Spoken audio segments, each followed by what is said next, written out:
అదే నమస్కారం. నవీన్ వీడి వయసు ఎంతో తెలియదు, డీటెయిల్స్ సరిగా రాలా. మనకు వచ్చిన డీటెయిల్స్ ఏంటంటే క్యాటరిస్ క్రైమ్ ఎవిడెన్స్ ఛానల్ ఇస్తున్నా 1 minute క్లోజ్ చేస్తా, ఎడిటింగ్ కూడా ఇచ్చిన డైరెక్ట్గా పెట్టేస్తా. మాది ఏఎస్ఆర్, మా పక్కన ఈసెల్, ఆ పక్కన కుషాగూడ.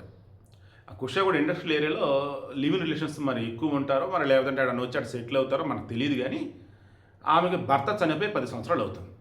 అంటే ఇప్పుడు ఆమె వయసు 50 సంవత్సరాలు. ఆమె గత కొన్ని నెలలుగా నవీన్ అనబడే వ్యక్తితో లివిన్లో ఉందట. వచ్చారు, ఇల్లు రెంట్కి ఇచ్చారు. అయితే వీళ్ళ మధ్య చిన్నపాటి గొడవలు అప్పుడప్పుడు. ఇలా నిన్న కూడా గొడవైంది. ఎంత గొడవైంది అంటే అర్ధరాత్రి ఏకంగా వాడి దగ్గర కూరగాయలు కోసి కత్తిని తీసుకొని ఆమె నాలకు కోసి పారిపోయాడు. దాంతో ఆమె అరుస్తూ గిలగిలబడి కింద కొట్టుకుంటూ చుట్టుపక్కల వాళ్ళు చూస్తే రక్తం మడులో ఉంది. దెబ్బకు భయపడిపోయి 108కి ఫోన్ చేయడం, అంబులెన్స్ రావడం, గాంధీ ఆసుపత్రి పట్టుకెళ్ళిపోయారు. ప్రజెంట్ ఆమె పరిస్థితి నిలకడగా ఉంది, ప్రాణాపాయం తప్పింది. అసలు ఏం జరిగిందంటే మొత్తం చెప్పింది. పోలీసులు విచారణ చేస్తున్నారు. ఈవిడకి మెయిన్ ఇంటెన్షన్, దయచేసి లివిన్ల జోలికి పోకండి. చదువుండి, డబ్బుండి, మంచి ఉద్యోగం ఉండి, సొసైటీలో స్టేటస్ ఉన్నటువంటి వాళ్ళు లివిన్లో ఉన్నటువంటి సందర్భంలో కూడా ఏదో ఒక ఇబ్బందులు వస్తున్నాయి వాళ్ళకి.